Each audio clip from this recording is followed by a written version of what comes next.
Hello, everybody. Welcome back to You Can't Win. This is Tom here, and I'm joined by Don as usual. Today, we're just going to be serving up some good old Q&A action. It's been a little while since we've done just like a thorough Q&A, so just diving into our bag questions here at the Discord. And we will start with this one here from our friend Leo. What sort of military vehicle / weapon, not including aircraft, would you want if you were given it for free, plus a modest fuel allowance for the vehicle and ammunition for the weapon? What kind of military equipment do we want, not including aircraft? Yeah, I don't know, were you ever a Janes? Oh, I mean, you grew up on bases and stuff like that, right? So, or like, I mean, it was in the them. air, and my dad had these little books, like Jane's books with the little plastic ring binding and stuff, you know? The laminated pages. Yeah. I never really got into it, though. Oh, really? Okay. Yeah, it was around me, but yeah. I used to look at them at the library and stuff like that and think they were so cool.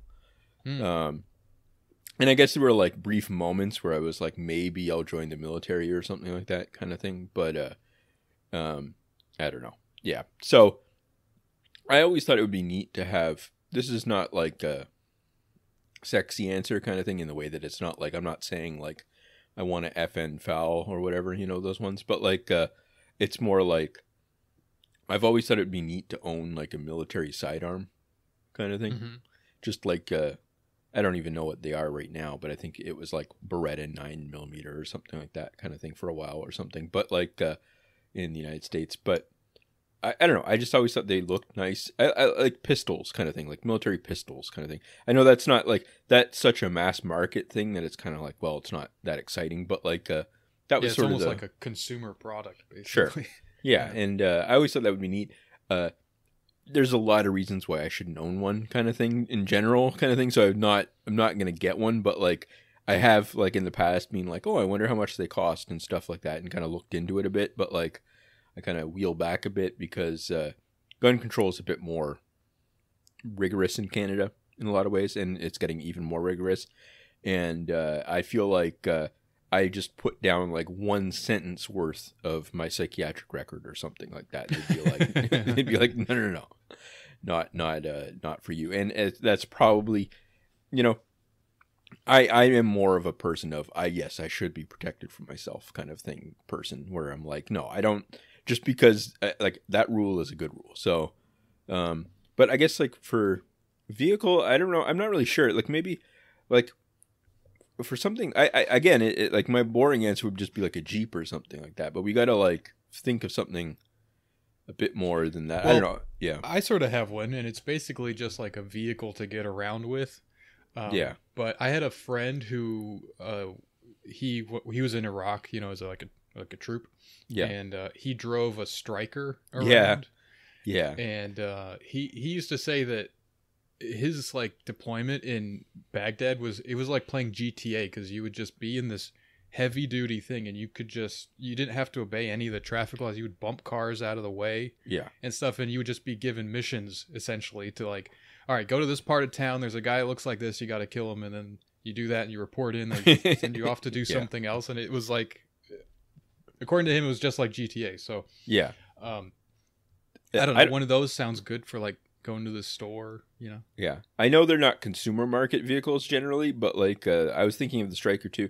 But I think it's funny that like that's one of those things where they just produce so many of them, and so many of them I guess got like destroyed or like stolen and stuff like that. Like one of the early stories for I think it was like when Mosul fell, right? Yeah, like Mosul, whatever.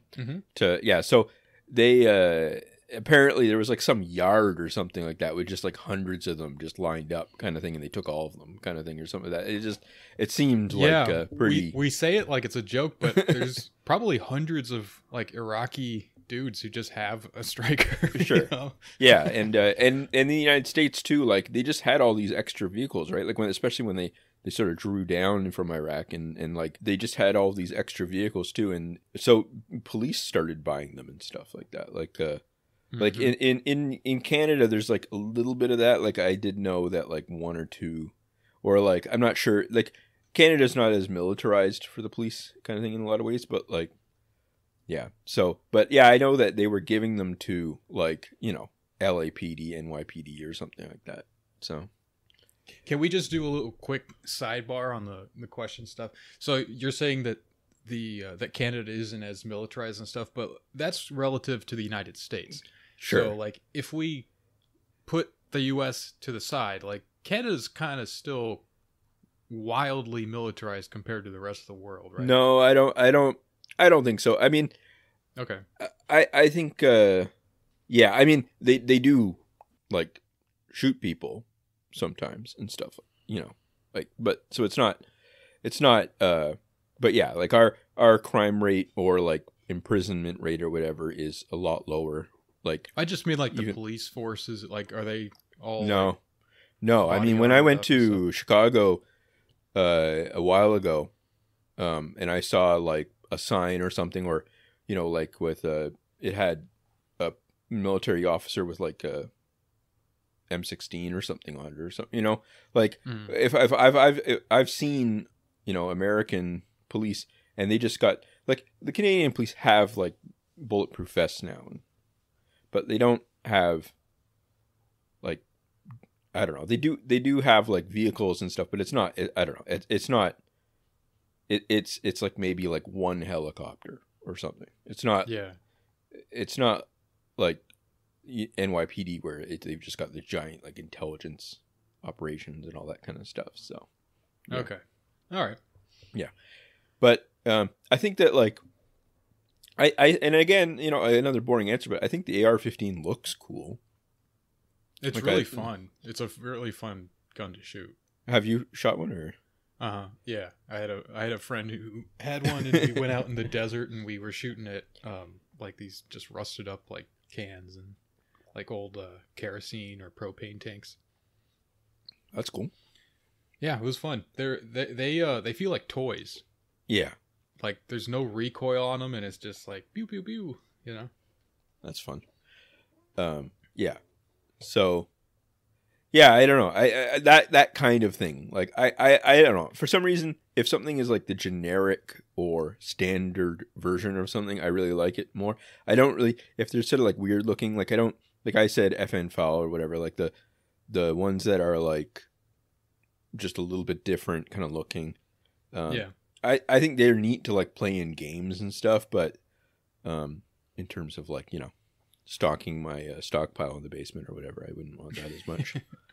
So, Yeah. I mean, at the same time, I'm saying this that I wouldn't want to get one and all this stuff, but we might be forced to one day during like the climate wars or whatever, and stuff. So, Yeah, I don't know. We'll have I to- have no real interest in any of this stuff, but sure. if I have to, I'll take a striker. Okay. We can fight the tsunami or whatever. Sure. All right, so this next one's from Wowyid, and he says, "Do you have an escape plan?" I don't really know what this is about, but then some people did some emoji reactions to say HCN and then a pill. Yeah, so I guess that like that cyanide or something. Cyanide? Is that what that is? Sure. Oh, okay. Maybe. Yeah. Yeah. So I thought it would be fun to get like a lockbox and put all different types of money in it, and like maybe even get like fake passports made, but just put them in the box, don't use them ever, and just so that if like I was like hit by a car or something, or like if someone was like going through my stuff, they would find like a like a box. That would be the one case where I would get a gun, would be to put it in the lockbox. So that people are like, was this guy a spy or something like that? So I think that'd be fun. Just So buy that a bunch of fake like movie passports. They all have, yeah, like Matt Damon's picture and like yeah. But like, I think it'd be neat to have like hundreds of euros just sitting there and stuff like Yeah. that. So Okay. so that's my escape plan, is to trick people into thinking I'm a spy so that they take good care of me. All right. Well, the next one is from Note to Self. Is VR just a fad? I don't know. I know like it's a popular kind of opinion, at least on Twitter and whatnot, to kind of like make jokes about how shitty the metaverse looks and how stupid it is and blah blah blah. I don't think that's going away. I think they're serious about it, and it's gonna happen. You made the best point to me about this, I think, that I heard, which is that you got to think of it almost in terms of the top line video cards 20 years from now or something, you know, like you can't think of it as a goofy little, you know, maybe there's bottlenecks in terms of the internet and stuff you haven't worked out or whatever, but the actual, like, you can't think of it as basically looking around where it's like you know, like anime level goofy images. You think of it almost as, I'm going to dip into VR, look around Walmart, and it'll be photorealistic and show you exactly what's in the store and stuff, you know, like. And you might see other people doing the same thing, and they look maybe not photorealistic exactly, but not goofball graphics, you know. And even that aside, they're going to force it on you somehow. Sure, like they're going to just make it a part of your working life, or one of your, you have to do that to be have access as a consumer to things, or like, it's going to be a thing. Sure. Yeah, I mean, you can do it. It just ends up imposing costs on you. Like, it just ends up being annoying. I mean, even for me, like, I try to, like, I want to cancel Netflix because I don't use it personally, but, like, I use it maybe a few times a year, and those times that I use it are really important to me, kind of thing, you know? So it's like, you know, it's like maybe, I'm not really, but you know what I mean? Like, I just want to watch something that only they have and stuff. So there's no benefit really to me to making some like firm line or anything, you know? Right. Like for most of these things. So I don't know. We'll see. I'm skeptical of the business models for the initial wave maybe, but it's like anything else, someone's going to figure out, you know, the ways to do it or force it on us and stuff. So, yeah. It's just the way like the way they kind of integrated your identity into Google and then Google into your work and stuff, and now like all of that is sort of mixed together. Sure. I think education is going to be the avenue where this comes in. I think people are going to be using VR and blockchain stuff in like smart learning type of things, and it's going to be, you know, presented as like this revolutionary thing, no homework, no tests, blah blah blah, all that, something along those lines, you know. Yeah. And it's like, you know, the young people need to understand how to do this like on a native level, you know. They need to be like what's the term, like blockchain native or whatever, web 3.0, whatever it is. I think that's the avenue to look out for. I could be totally wrong, but I think they're going to find some way to make it just a part of life. And at that point, it's like, it doesn't matter what the graphics look like today when it wasn't even a thing, you know? Sure. The graphics could even still be shitty. It doesn't really matter.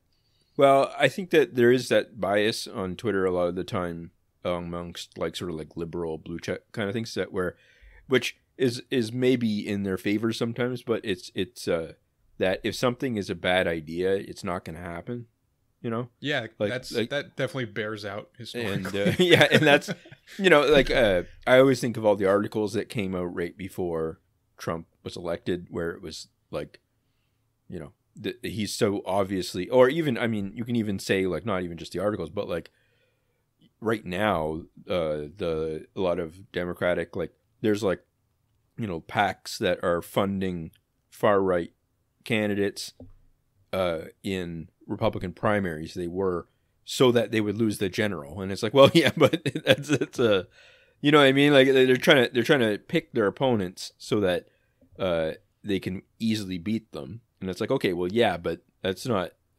You got to be careful with that kind of stuff. So I think it's the same kind of thing. It's like you get too clever sometimes, and it's like, well, no, just dumb stuff happens constantly to us, and it's usually forced on us. So whatever. Mm-hmm. You know? Anyways. Yeah. All right. Well, let's move on. So the next one is another one from Maximo Roboto. He says, if we had intermarium, would all this happen? Now, what does this mean again? This is something. So, yeah. So like World War II or World War I? No, intermarium is this idea that I think like a Polish head of state came up with or something, is basically the whole band between Germany and Russia. Yeah, like from Finland to the Balkans. if you do like the basic math and go, if you add up all the populations of those countries, that would be like, not like a superpower, but like a major power kind of thing, right? Like it would be a big country. It'd be like a state in India almost, yeah. and like it would rival, it would be able to, at least in theory, not get bossed around as much by Germany or Russia or something like that. And I think, especially like coming out of the early sort of liberal nationalist period and all that kind of stuff, like this idea of countries not being bossed around and all that stuff, I can see the appeal in it. If you've ever talked to a Polish person or something like that and said, do you want to form a union with Ukraine or something, I think that they would be like, you're crazy or something.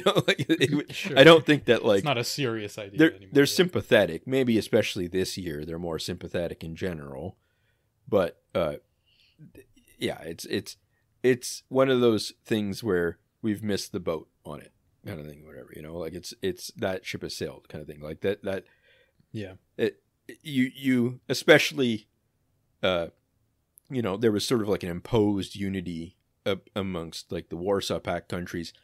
I don't think that they want to create like a Warsaw Pact minus Russia kind of situation at this point, kind of thing. So, especially because lots of the people in those countries, have lots of family or whatever in places like Britain now or France and stuff. And I don't know.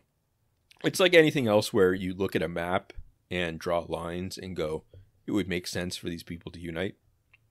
It's like, yeah, but like, there's millions of Chinese people and Indian people in Canada. That doesn't mean that like, you know what I mean? Like, that doesn't mean we need to like unite with the United States because we're at the same, you know what I mean? Like we're so globalized now in terms of population, a lot of countries, or at least like trade and stuff, that it's like, the links that you think are there because of geography are not necessarily there just because of the map and stuff. So, like, we got to get rid of maps. I think maps cause sure. so many problems. They do in some, They should be used for helping fishermen find safe shores, and that's it. You zoom out too much, and you get into weird things. Yeah.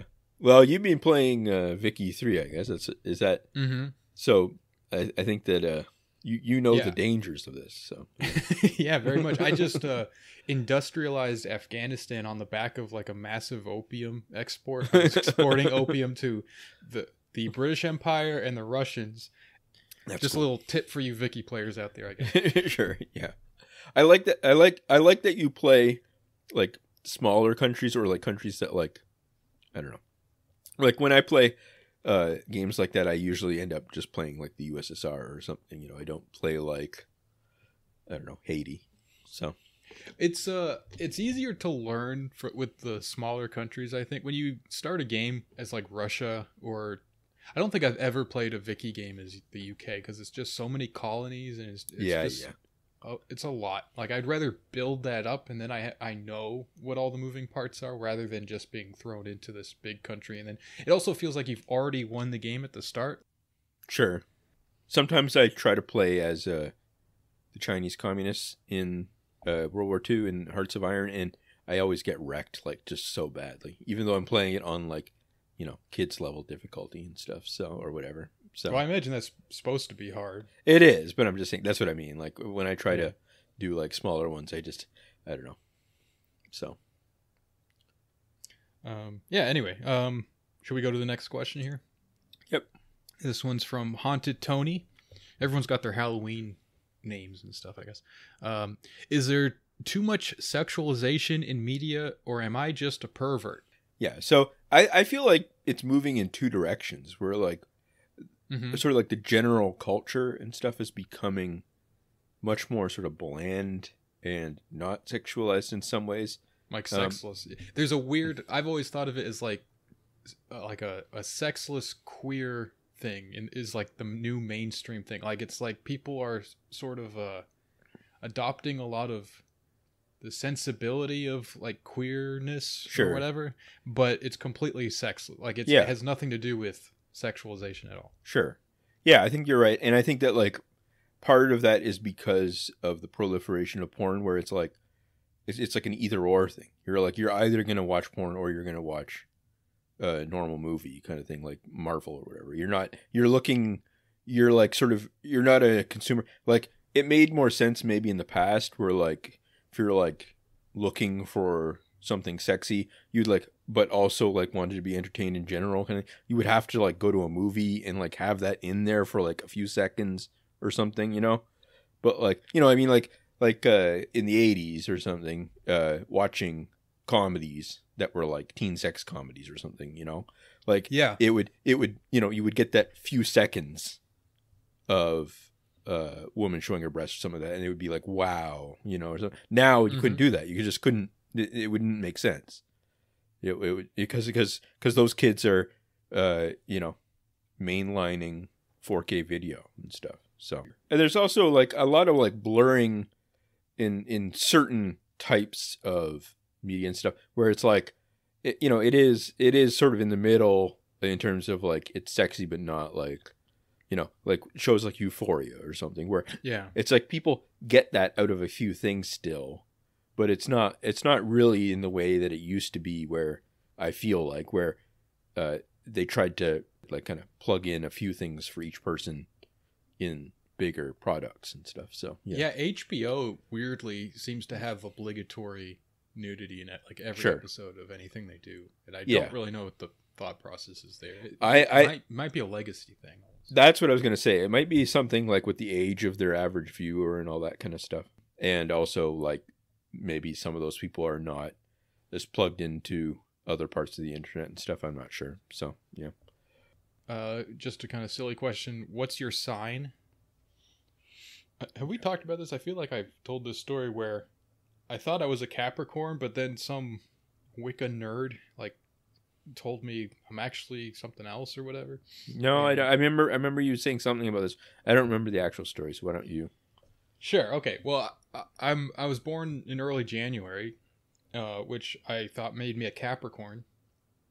But then it you know, the topic came up and this person was like into Wicca and all that kind of stuff, and she like looked it up and was like, actually, on that day the moon was whatever, and you're actually something else. I forget even what it was. Yeah, it might be your rising sign or something like this. So, yeah.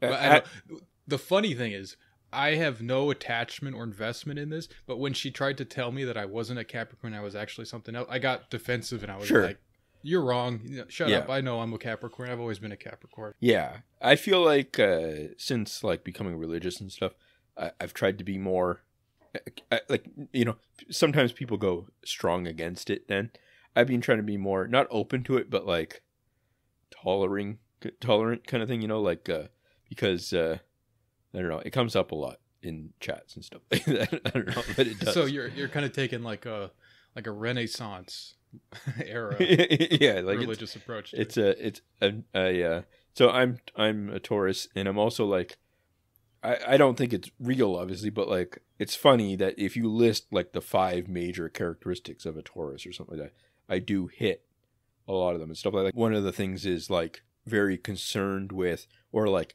has an appreciation for an understanding of how money works and stuff like that. So if your username is Get Fiscal, you can't really fight against that. Yeah, there's no, and also like very stubborn about certain things and stuff. So I'm also like, according to someone that told me recently, I apparently hit all of the, like, I'm Taurus all the way down or something like that for 4 things. Like, it's like there's different ones. There's like a moon sign or like a rising sign and all that stuff. Anyway, apparently I'm Taurus all the way down, so I'm like a mega Taurus, and I don't know. So, anyways, we won't spend much time on this one because it's sure. I'll just say one more thing. Yeah. Capricorns, I guess, like that the animal or whatever is a sea goat, and I've always appreciated that. Okay. Yeah. I'm a bull, so that's fine with me. Yeah. All right. So the next one is from Born to Ready. When will Supreme Leader Biden purge the country of Putin supporters? Well, this was asked in late February, and I don't know. I feel like that has progressed further than it was at the time. So maybe we're seeing that in slow motion. Yeah, it is. I don't really like experience much of the far right stuff anymore, or like right wing stuff. I only see it for like sort of the weird left people kind of thing, like on the far left, like people that are like still trying to defend Russia and stuff. And I won't even get into it on here because it's just so repugnant, some of the stuff that is being said.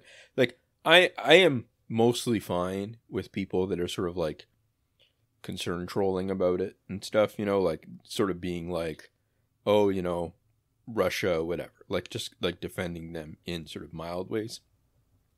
Yeah, like on an anti-NATO kind of thing. That's fine. I don't, whatever. It's just there's no stakes involved kind of thing, really. It's just sure saying. So, and I also like, if I were talking to like a mainstream person about it, I'd probably sound a lot like them just because I'm like, we shouldn't be sending weapons and all that kind of stuff, whatever, right? Mm-hmm. Like, so that's fine.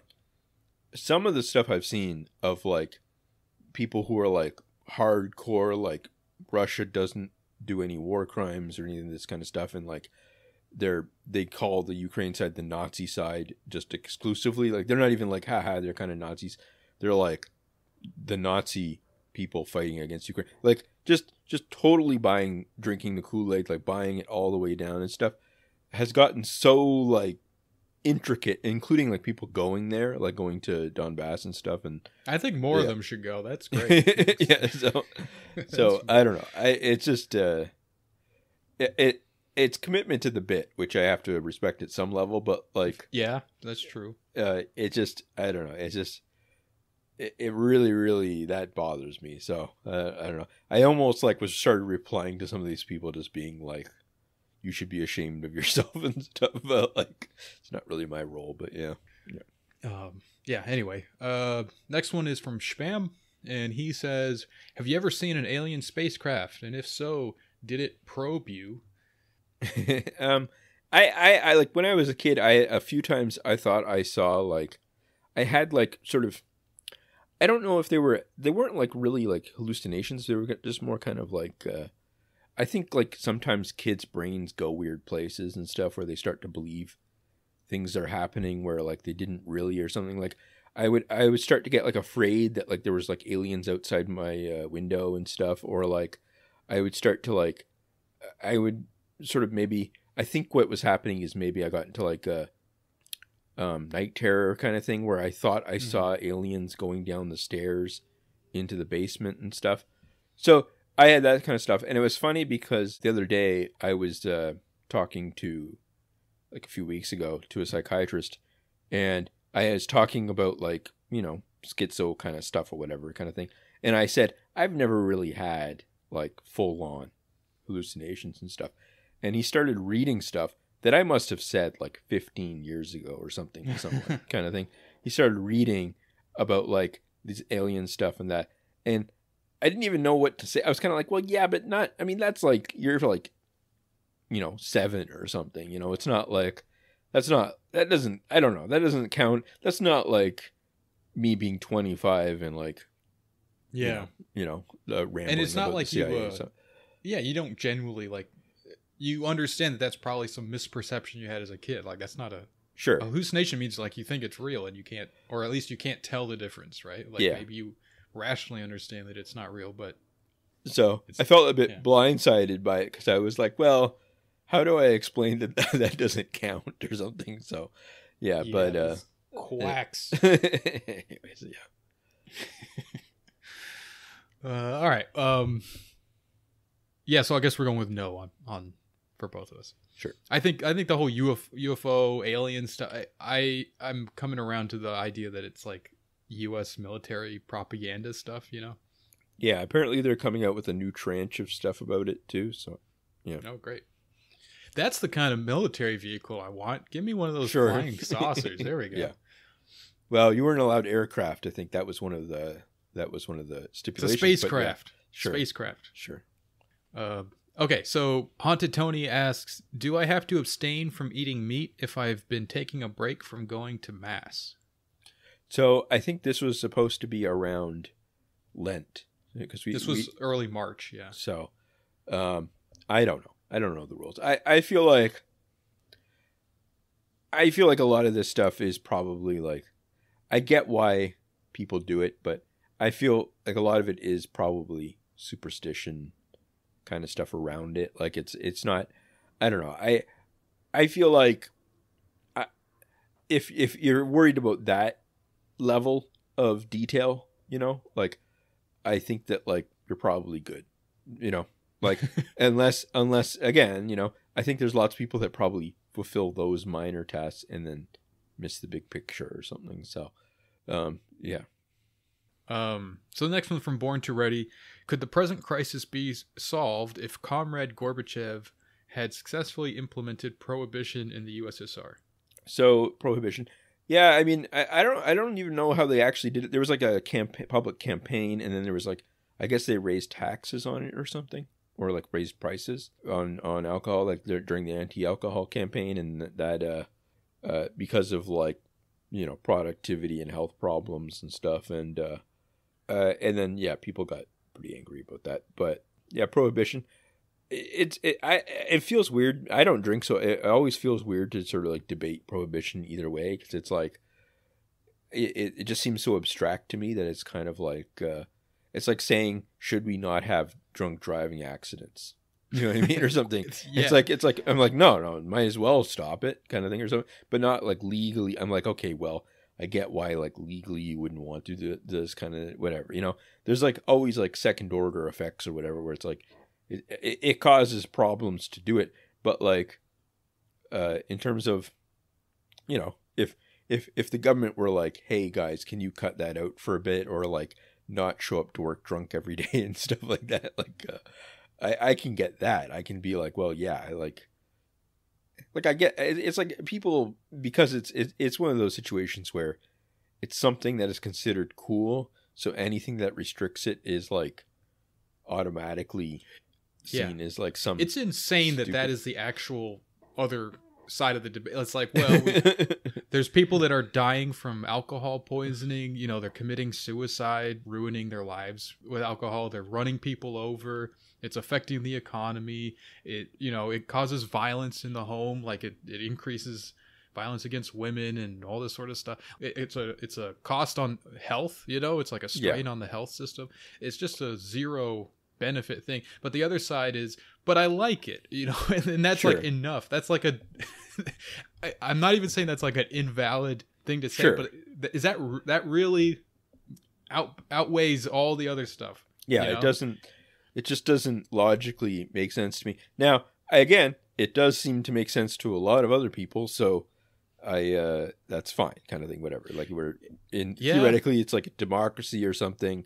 We gotta like figure this out together or something, I get that, but it does seem pretty strange. And yeah, I mean, in the USSR in general, like all these different reforms they tried and all that kind of stuff, it's more that like they didn't have the institutions to do anything that worked, rather than the idea that like there wasn't things they could have changed. Like people always kind of look at this stuff and go, well, if they raised the price of this and then, stopped importing this or whatever, like there's tons of things they could have done and tried to do here and there in different ways, that they, just because they couldn't, it's like, it's very similar in some ways in the United States kind of thing, where it's, maybe, I don't know, maybe from one angle, just as a kind of fake example, would be like COVID or something, where, people could have said, well, in certain parts of the South or whatever, they could have done certain things differently, and then, people could have gotten the vaccine or whatever, like from the liberal perspective. But then you're like, yeah, but like, it's the fact that the public health institutions and opinions and all this stuff doesn't have the capacity to do that. That's the important part, not the opinion that you have on the policy and stuff. So sure. Yeah. So anyway, that's kind of central to me in a lot of the Soviet kind of stuff, because that makes me understand China a bit more, where they're like, well, yeah, but like, look, we one example people give is the fact that like rural agricultural prices and stuff, they were raised under Deng Xiaoping, like in that period, and that caused a lot of productivity increases in thing, which helped the industrialization and all that kind of stuff. And people attribute that a lot of the time to the fact that like people were allowed to build their own small plots of land and stuff like that, right? Well, if you're like a left-wing socialist, you could look at that and go, well, yeah, but it wasn't really the privatization, it was the price increase. It's like, yeah, but like you can't really uncook that egg kind of thing. You know what I mean? It's like this whole giant process, and you have to be a bit pragmatic about it and stuff, and kind of like lean into what actually did happen instead of, you know what I mean? Like, it's just, anyways, It just, I'm kind of rambling a bit, but like, it's just this general idea of like capacity has become a lot more interesting in my mind than it was 20 years ago or something. So, yeah. Mm-hmm. What about this? Like, what if they just did it? They just implemented a strict prohibition and let the shaky little drunks come out to try and fight it, and you just like you crushed everything else. I don't know why that was such a big problem. Yeah. Things to think about. Okay. Yeah. Next one is from Sami. If Ukraine were integrated into Russia, will Putin be exonerated a generation from now? Yeah, probably, if that were to happen. Yeah, I mean, it's that's sort of it's one of those things, bad outcome, not necessarily not impossible. Yeah. Where it's like yeah.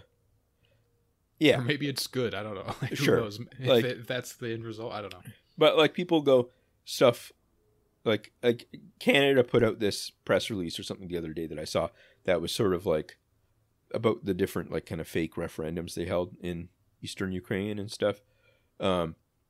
Like they said these are like basically eternal parts of Ukraine that will like never be divided and stuff. And I'm like, well, yeah, but like, I know what you mean, but you know, diplomacy in real life is like very, very messy all the time. And like, if you look at the map of Eastern Europe, it is completely true that like that changed like dozens of times in the past 100 years, and including, you know, Ukraine becoming its own country and stuff like that. Like it's I don't know. It's the exact same situation as like the like, well, not exact, but like Palestine and Israel and stuff, where it's like, okay, well, you know, maybe a bad solution will come out of it that is better than just war for another 50 years or something. So, yeah.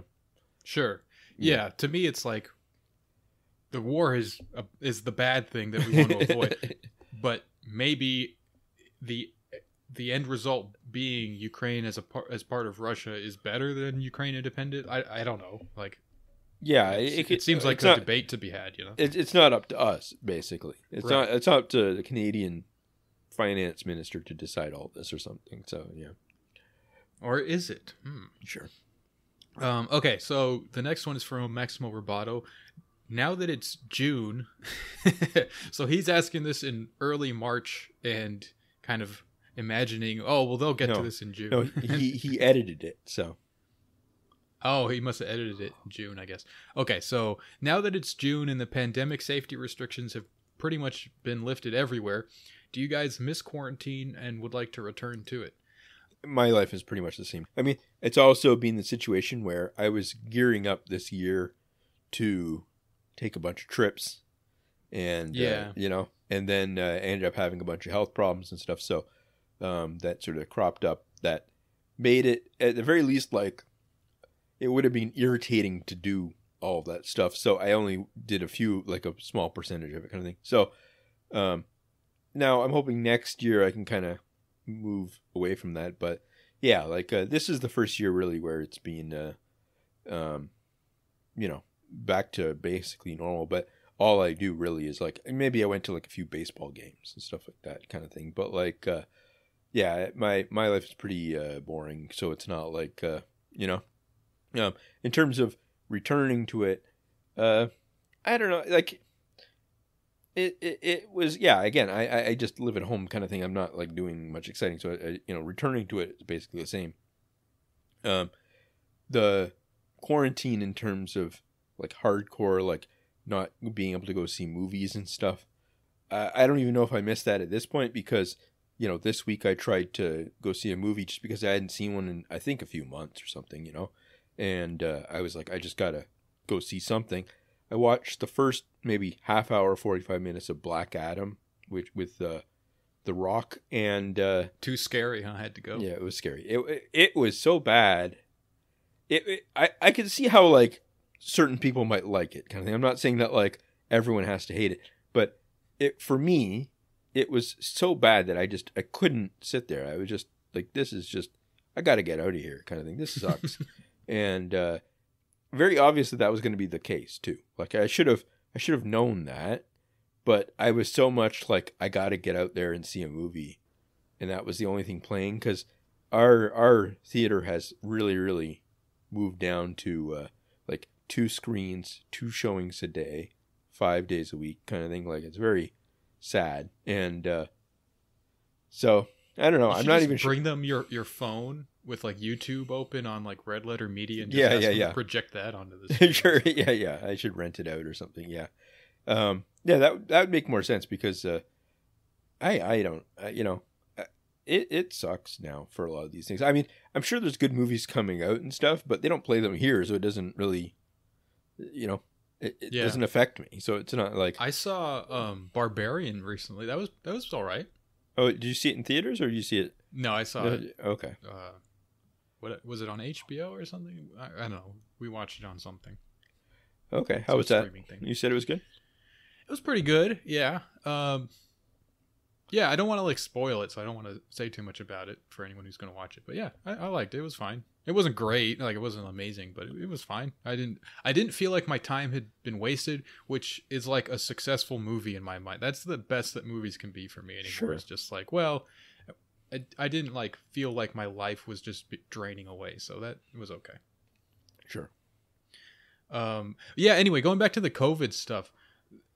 I don't know if it's just me, but I feel like it still kind of strikes me almost every single time I'm like walking around that we just live like how the South was living now. Like when the COVID thing was like fresh, and the like red states were all just like, it's fake, I'm not getting the COVID vax, blah, blah, blah, all that kind of stuff.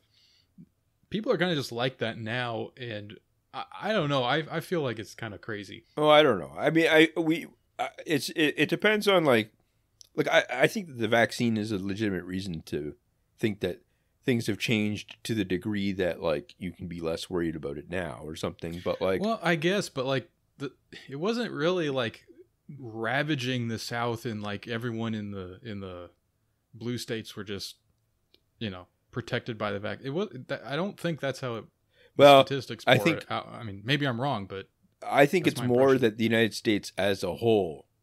I think that the blue state, red state stuff is not as much a big deal as the fact that like they were sort of half-assing it in most of the blue states too.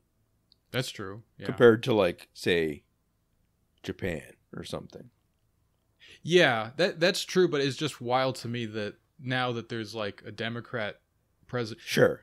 I'm just basing this on like anecdotal like people I know who are like really into the Democrat stuff, like they're like strong liberals, basically the day Biden took office it was like COVID's done, and like almost literally that, and it was just because the media was talking about it differently.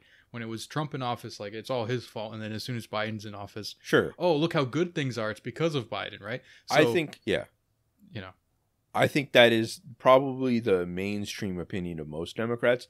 I know a lot of Democrats or like, liberals still who are like, this is crazy. Why are we not locked up like China and stuff like that kind of thing? I get that, but it's just also like, again, you got to kind of go with the flow of like society to some extent either way. Like, it's like, it might be dumb, but like, I don't know, like, I don't know. It feels kind of academic to me at some level because I live in a rural area and I don't do much kind of thing. So like, the most I do is like, even when I'm going to like say a baseball game or something like that, that's like twice or three times a year kind of thing that I'm putting myself in that situation. It's not the same as being like a teacher or something like that. So it's sort of like, well, what does it matter that what I think kind of thing. So yeah. Mm-hmm.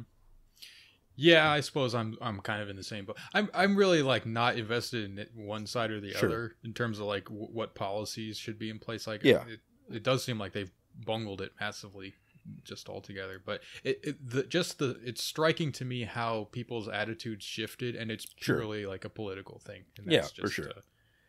Puts a lot of things in perspective in terms of like how people were treating each other and all that sort of stuff. Yeah, for sure. All right, well let's move on to the next one. We're just cruising right along here. Spam asks, "Is this true?" And he posts a picture that says, "Inside you are two Theodores," and we have a picture of, I believe this is Theodore Adorno and Theodore Kaczynski, the Unabomber. And it says, "You hate modernity." Yeah. Sometimes it is like that a little bit. I think at some level for me, I'm still pro modernity. Like I think that there's some, or at least like I accept the cultural changes associated with it. I'm not sure the way that you would say this is a postmodern kind of type, but like, but yeah, no, there's I get like the negative dialectic stuff and all that kind of thing. It makes sense to me to some level, but I don't know. I don't know what to do with it. That's the only thing. I've never really read much Adorno like straight on, and I don't really care about Kaczynski, but like so I don't know his specific arguments a lot of the time. I've only read a few of his books, but like, yeah, the idea that like imposing rationality in a particular way, the more that you do it, the more that you can create insanity while you're trying to think. I think that's probably true. I mean, even some of the like COVID restrictions and stuff in China and stuff, I think fit into that kind of model where it's like you're trying to be as rational as possible and you end up creating absurd outcomes and stuff. So, it just is like a weird example kind of thing. But like, I mean, it's true in terms of like conservatives try to do this all the time with like planning the economy in general. They're always like, well, the more that you try to plan the economy, the more that you'll create absurd outcomes, and then just try to like slam the people down who don't fit into those outcomes. And I get that is true at some level, just like categorically true, given our experiences and stuff. But I find it hard to then take a step back and go, yeah, but like I feel like you're condemned to do that anyways, like it's like you can't be like, oh, let's be irrational on purpose. It just doesn't make sense. Yeah. I agree 100%. I think like a lot of the anti-modernity stuff that is kind of in vogue to some extent, it's nostalgic for like this fake past and this idea that you can just like restore it. That is nonsense. That is the same problem in a weird way. Because it's like, well, rationally, we know the problem is rationalization, so we just create a society that isn't founded on. Well, you're doing it again. You're just doing the same thing again. Yeah. So, yeah, I think it's a real problem. It's not a problem of just like, oh, well, there's some dickheads that think this way and they're wrong, so we got to kick them out. And it's not that kind of problem. It's a problem of like, this is part of how humans work, and it doesn't work. Well, as you said like before, like it's not like we have some sort of culture ourselves and then it's being like intruded on by modernity or something. Anyone that is like sort of a reactionary nowadays is part of modernity 100%, and then maybe critical of some aspects of it, but they're not like, oh, we have this culture, especially in the United States or whatever, especially like it's not like we have this culture that we need to defend against modernity or something. That's completely, like they are just completely subsumed in modernity and pretending that they're not or something. So, yeah. So, anyways. Yeah, I find a lot of these like kind of like meme politics things are sort of grounded in that same gesture of like, I've transcended the ideological spectrum and I know the correct thing, Yeah. Okay, well, let's move on. So, Kevin's question here: if the U.S. government offered to pay you to do an episode on a topic where your views were compatible with the State Department's, would you accept the money? Yes, and we have. Yeah. Yeah. I mean, we wouldn't be doing it if we only got the Patreon money. We get like Chapo level money from the State Department. Yeah, I literally I would 100% do that if they gave me like real money. Sure, I Might don't as well. care. Yeah, Yeah. I mean, you guys should be smart enough to know the difference. You know. we might even go back and edit parts of this episode, or maybe kind of include some things about how Russia was wrong to invade Ukraine or something. Maybe we'll paste that in earlier in the episode and see, so that it doesn't seem like, well, anyway. In fact, we should do that just to maybe entice some of that money our way. Sure. You know? Yeah. Okay, we'll see how that goes. All right, so the next one, again, another Russia question. I guess this was hot in the news at the time. Born to Ready says, is Russia buck-breaking Ukraine? So you know this term, right? Yeah, it means spending so much money that you're breaking your bucks. You're losing all your money. No, I don't know. Do you know what it is for real, or yeah? Yeah, it's what's his face? Tariq Nasheed. Okay. Yeah, it's a salacious term. Mm-hmm. Yeah. So it doesn't seem like that has worked so far. Yeah. But are they attempting to do that? Is that what their intention is? I guess so. But I don't think that Russia really considered Ukraine uppity so much as NATO. Even though, you know what I mean? Like they weren't like, Ukraine itself wasn't, it was more kind of like standing up. Maybe I guess, yeah. I'm trying to think of like the slave analogy. Who would be the other slaves? It's hard to know. Mm-hmm. So, anyways. Yeah, okay. Well, let's maybe wrap up with the next one. Sure. Okay, so we'll end with this one here. This is, we started with a Leo question. We'll end with a Leo question. He says, what's your favorite Telegram channel? I don't really go too much on Telegram. I do have a group chat there, so I guess I'll just shout them out. It's like my Muslim friends, like Muslim bro chat. Shout out to Gom Chat. Mm-hmm. No, I've never used Telegram, I don't think. Or maybe I like set it up once and then didn't end up adding anything or whatever. Seems whenever I see people talking about Telegram channels, it's usually like, I don't know, like evil stuff about Russia or something kind of thing. Like, I mean, it is kind of like dark WhatsApp or something. Sure. Yeah. So I'm trying to hold out on that one. I just use WhatsApp mostly. So, yeah. I don't know why we have, I think there's some kind of Muslim thing to use Telegram.